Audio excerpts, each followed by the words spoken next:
Everyone, कैसे हैं आप सब लोग। उम्मीद करता हूँ बहुत बढ़िया भी होंगे। आज एक नया चैप्टर है। इंडस वैली सिविलाइजेशन ख़त्म हो गया। अभी जो नया कंटेंट है वैदिक सिविलाइजेशन है। वैदिक सिविलाइजेशन के बारे में आज हम लोग जानेंगे। वैदिक सिविलाइजेशन का पीरियड जो था 1500 BC से लेकर 6000 BC तक, ये वैदिक सिविलाइजेशन पीरियड है। वैदिक सिविलाइजेशन कैसे चालू हुआ, कहाँ से इसका उत्पत्ति है, क्या क्या वैदिक सिविलाइजेशन में है, टोटल हम लोग वैदिक सिविलाइजेशन के बारे में आगे जानेंगे। टोटल वैदिक सिविलाइजेशन के बारे में पूरा जानने के लिए चैनल में जुड़े रहिए। चलिए शुरू करते हैं। सबसे पहले क्या है,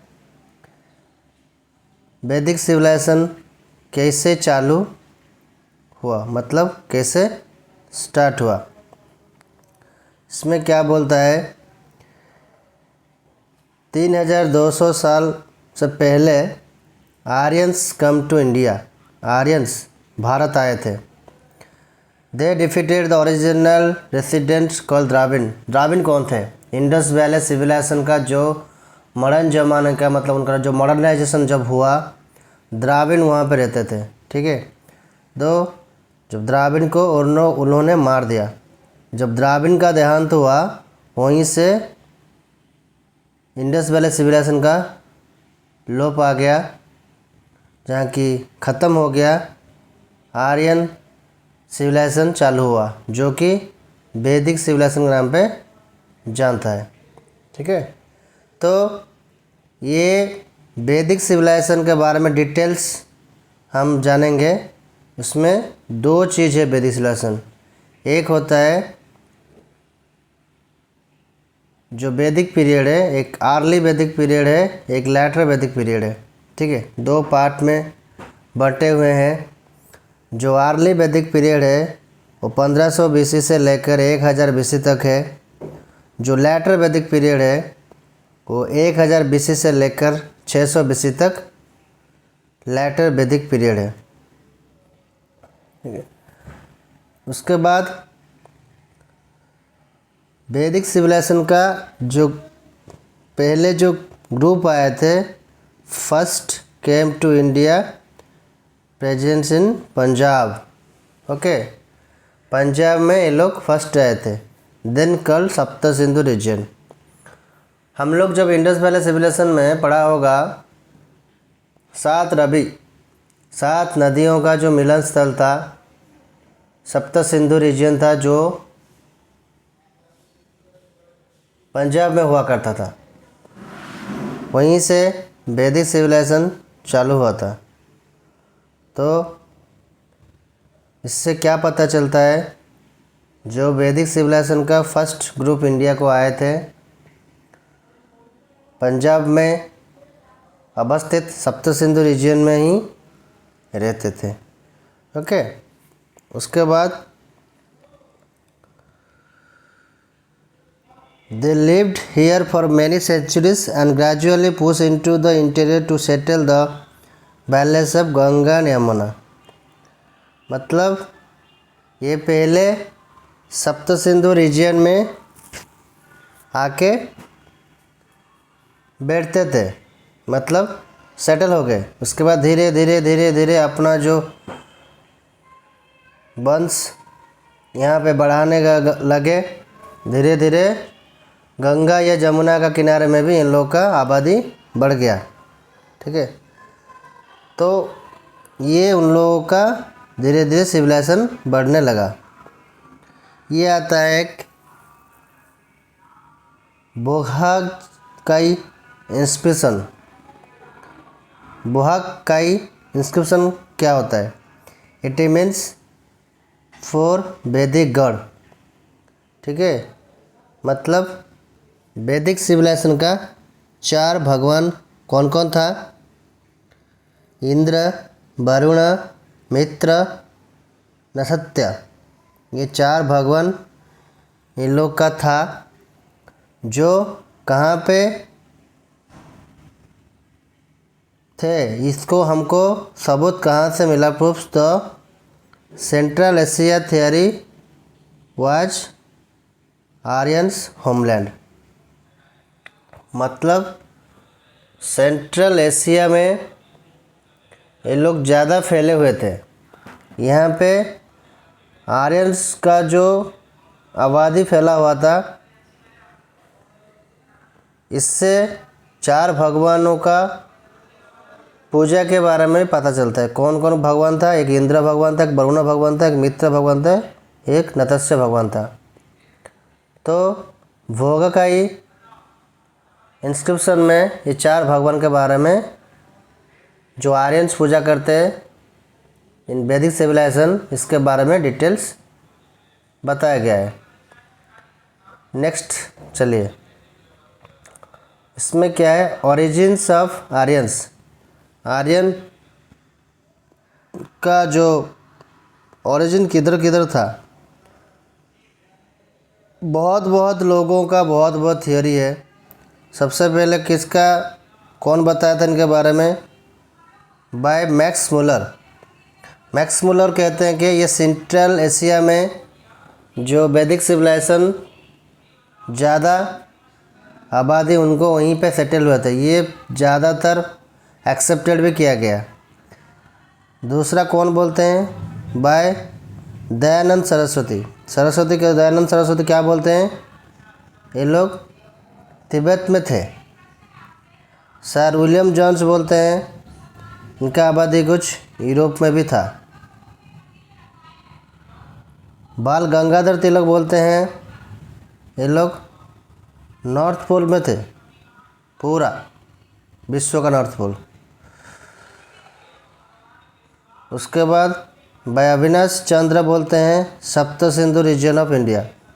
ये तो रियल फैक्ट है, सब लोग जानते हैं। सप्त सिंधु रीजन में ऑलरेडी जो इंडस वैली सिविलाइजेशन था उनको मार के, द्राविड्स जो रहते थे उनको मार के आर्यंस अपना वंश बढ़ाए, उसी से वैदिक सिविलाइजेशन चालू हुआ। Some schools believe that Aryans were native of Indian soil. Native मतलब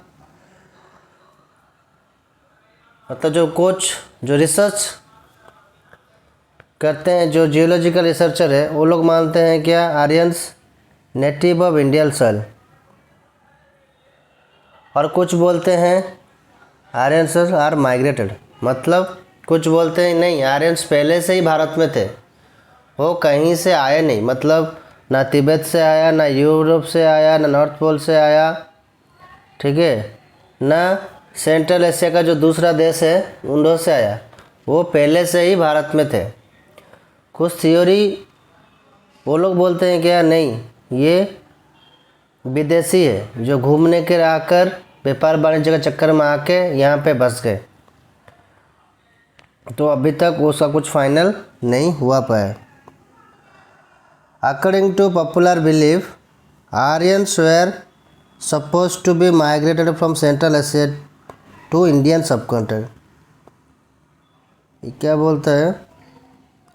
हम लोग ज़्यादातर मानते हैं ये लोग सेंट्रल एशिया से ही, जो मैक्स मुलर बोलते हैं वो सेंट्रल एशिया से आकर भारत में ये लोग बैठ गए।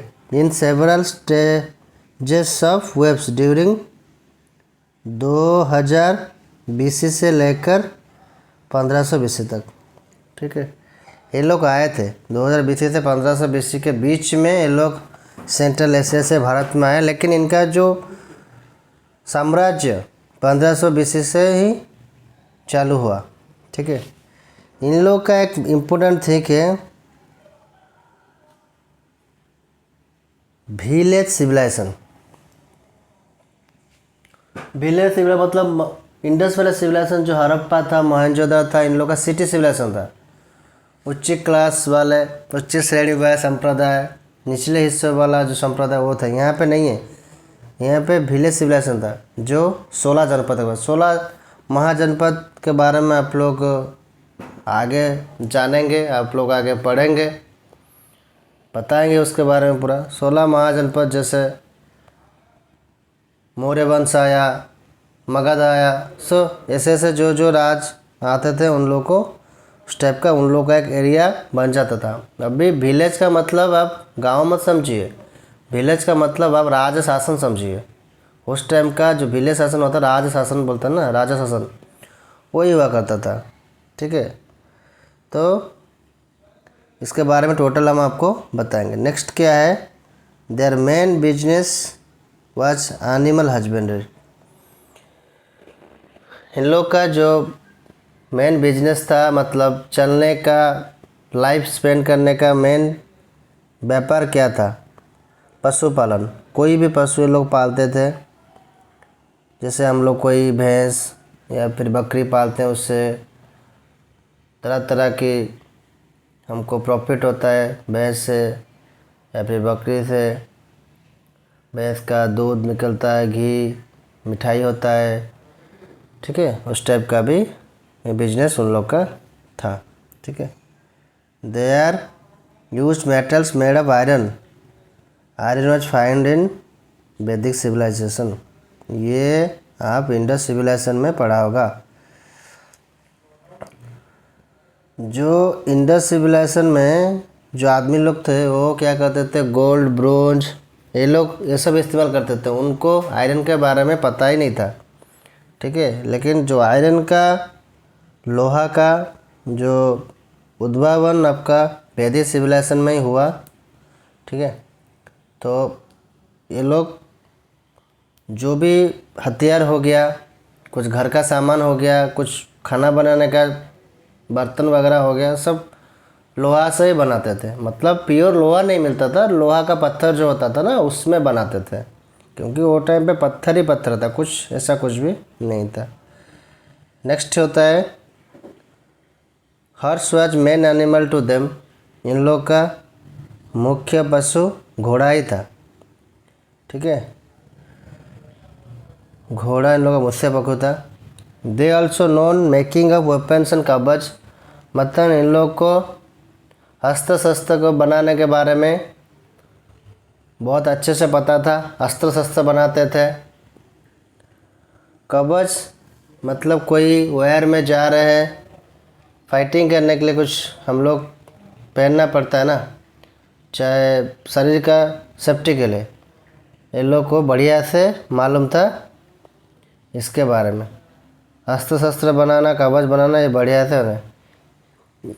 वैदिक सिविलाइजेशन का जो मतलब आबादी था और आदमी लोग थे, ये लोग बहुत एजुकेटेड थे, एजुकेटेड, समझदार। मतलब धीरे धीरे ये लोग मॉडर्नाइजेशन के ज़माने पे आ गए, ओल्ड ज़माने पे ये लोग नहीं थे। तो इन लोगों को बहुत कुछ अच्छे से मालूम था। जो आर्यंस आए, महाजनपद आया, बहुत सारा चीज़ इसमें है। इसके बारे में डिटेल्स जानने के लिए चैनल में हमेशा जुड़े रहिए, क्योंकि एक एक पार्ट इसका वीडियो आएगा। वेद के बारे में, आपका रामायण, महाभारत, उपनिषद, इसके बारे में टोटल आपको वैदिक सिविलाइजेशन में इसके बारे में आपको वर्णन किया गया। तो इसके ऊपर हम डिटेल्स में वीडियो लेके आएंगे। आप लोग चैनल में जुड़े रहिए ऐसे अच्छा अच्छा सीखने के लिए।